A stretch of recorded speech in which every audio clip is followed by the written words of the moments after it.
Entre as doenças virais de alta mortalidade, temos a raiva.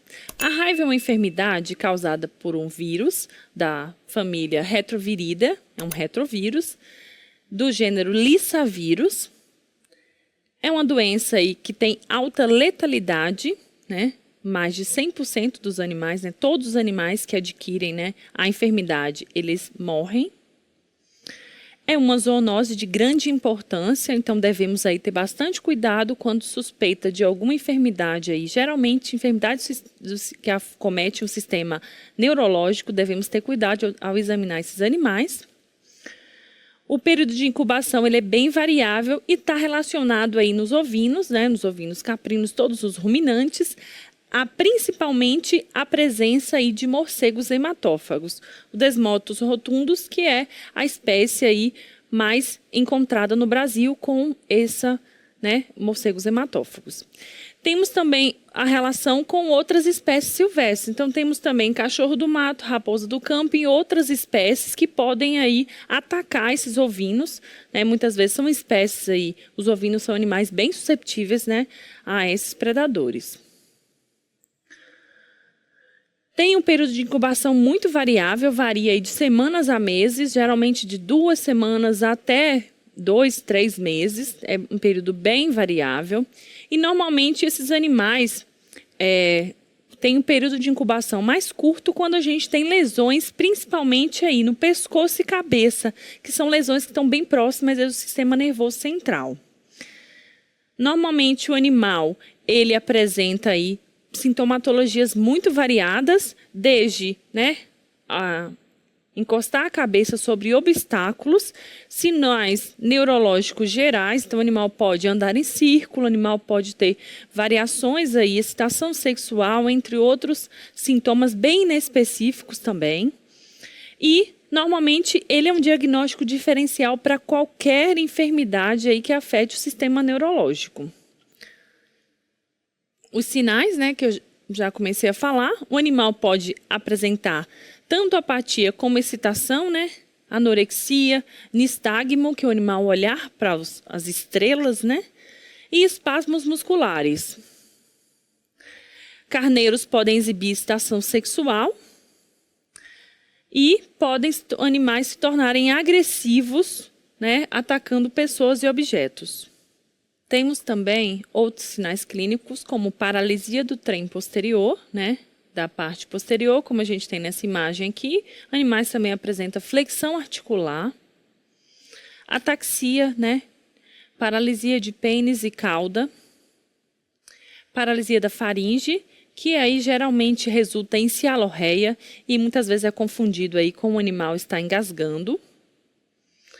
E geralmente evolui para decúbito, convulsões e morte aí entre 7 e 10 dias. Então, a doença aí de curso, né, relativamente rápido quando apresenta aí os sinais neurológicos. Outra doença de importância de alta mortalidade é a doença chamada língua azul. É uma doença causada por um vírus do gênero orbivírus, é um vírus de RNA fita dupla, da família Reoviridae. Tem mais de 24 sorotipos desse vírus, né, encontrados no mundo inteiro. Pode acometer também bovinos, entretanto, em ovinos, a sintomatologia ela é mais agressiva. Em bovinos, a gente tem a sintomatologia mais branda. Tá? É uma doença infecciosa não contagiosa. Por quê? Porque ele depende de um vetor. Esse vetor, a gente tem vários mosquitos aí que podem ser vetores. Então, é uma doença aí que pertence à lista A da OIE, uma doença de grande importância, de alta aí contagiosidade. Todos os animais são susceptíveis, os caprinos também são susceptíveis, embora também tenha a doença muito branda, tanto os bovinos como o caprino, sendo o ovino a espécie aí mais susceptível. É muito raro a gente encontrar casuística aí em caprinos.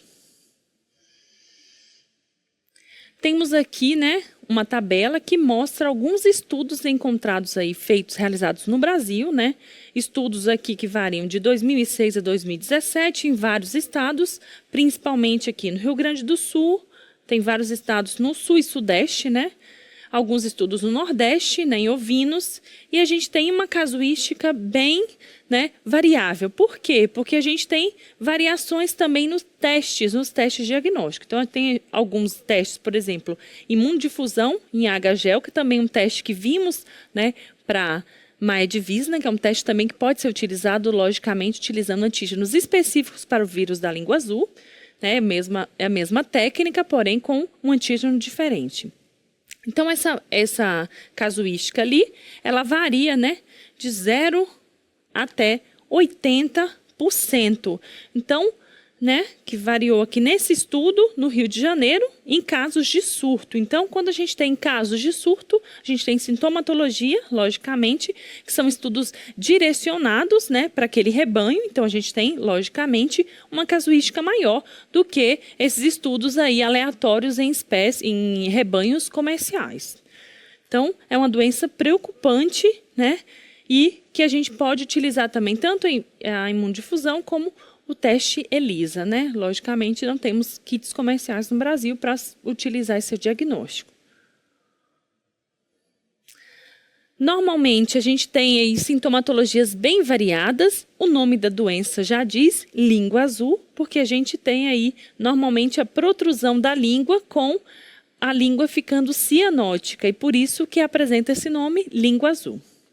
Então, normalmente, o animal apresenta edema de face, lábios, línguas e mandíbulas. Então, a face do animal tem um aumento, a língua tem o focinho tem um aspecto aí avermelhado ou cianótico, protrusão da língua, corrimento nasal, com algumas crostas que podem variar.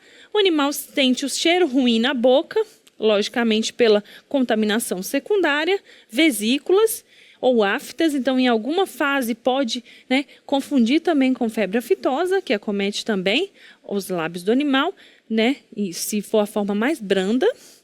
E inflamações no casco, perda de pelo, perda de peso, aborto, entre outros sintomas, embora a face no rosto do animal é os sinais característicos. Né? Essa foto clássica, onde a gente consegue observar o animal com protrusão da língua, um pouco de aumento aí do volume, né, considerável aí da língua, e um pouco do aumento do volume da face do animal. Temos aqui, né, alguns animais apresentando o olho também lacrimejando, o nariz, né, avermelhado, a mucosa aqui aumentado de tamanho, a mandíbula. Apresenta aqui também a língua, né, arroxeada, e o animal expondo com protrusão da língua. A transmissão ela vai ocorrer através da picada de mosquitos, né, do gênero Culicoides, conhecido aí como borrachudo, maruim, a depender da região, ou mosquito pólvora. Então, a transmissão, por isso que é uma doença não contagiosa. Então, um animal ele não passa para o outro. Entretanto, quando a gente tem um animal contaminado, o mosquito vai picar esse animal, se alimenta desse sangue desse animal, e vai picar outro animal, e aí ele, é por isso que não é contagiosa, não consegue transmissão de um animal para o outro, e sim através do mosquito. Esse mosquito ele tem uma diferencial, que ele se alimenta aí, principalmente no período da noite e naquele início ali da manhã, tá? No crepuscular. A gente pode aí ter também a sintomatologia, né? Um caso aí de monta natural ou inseminação artificial, é o único que tem um relato, né, dessa transmissão, embora não seja comum. E ele é um vetor biológico, esse mosquito, né? Se maruim ou mosquito pólvora, porque ele tem uma parte do vírus, uma parte do ciclo desse vírus acontece dentro desse vetor. Então, temos aqui várias espécies, né? Culicoides insignis, lima, que é a principal, né? Encontrado aqui na região de Minas Gerais, né? Nessa tabela a gente tem na região sudeste, né, os principais culicoides encontrados, que é esse aqui, o Culicoides insignis, e entre outras espécies, né, que podem ser encontrados aí na região sudeste. Que é o único estudo que eu encontrei, né, dessas espécies. O diagnóstico ele pode ser realizado através da imunodifusão em AHGEL, que é o teste, né, que fizemos para a Maia Divisna também, um teste que é tanto para Mydivisna, para CAI, né, são um teste preconizado pela OIE, indicado, né? Podemos também fazer o teste através de ELISA, embora no Brasil a gente não tem kits comerciais para isso, né, geralmente é a nível de pesquisa. Podemos utilizar também imunofluorescência direta, todos esses testes se baseiam na relação antígeno-anticorpo. E podemos utilizar também a PCR, que é a reação de cadeia em polimerase, para tentar aí amplificar esse fragmento do vírus na amostra do ovino infectado. Para profilaxia e controle dessa enfermidade, é importante que a gente siga aí o rigoroso cuidado aí na importação de animais. Isso é uma doença aí que tem grande relação com a importação de animais e que a gente faça a quarentena também. Quando a gente vai adquirir, por exemplo, de regiões onde tem maior casuística da língua azul, é importante que a gente tenha esse cuidado. Além do controle dos vetores, né? Há uma enfermidade que tem vetores é mais complicada de se controlar. Então, controlar aí, né? Prender os animais, às vezes se você tem uma casuística muito grande, né? Numa região, prender os animais em locais, né, telados ou locais mais fechados. E é importante que a gente também notifique, faça o diagnóstico e notifique essas doenças, né, sacrifique esse animal infectado, porque ele é uma fonte de contaminação, nesse caso a gente tem esses mosquitos, e a gente faça aí. No Brasil a gente não tem ainda a vacinação, não é adotada, como em outros países a gente tem a adoção. Então é importante que a gente comunique, né, essa enfermidade, é uma doença de comunicação compulsória, obrigatória a comunicação da enfermidade, né, no órgão de defesa sanitária animal do seu estado.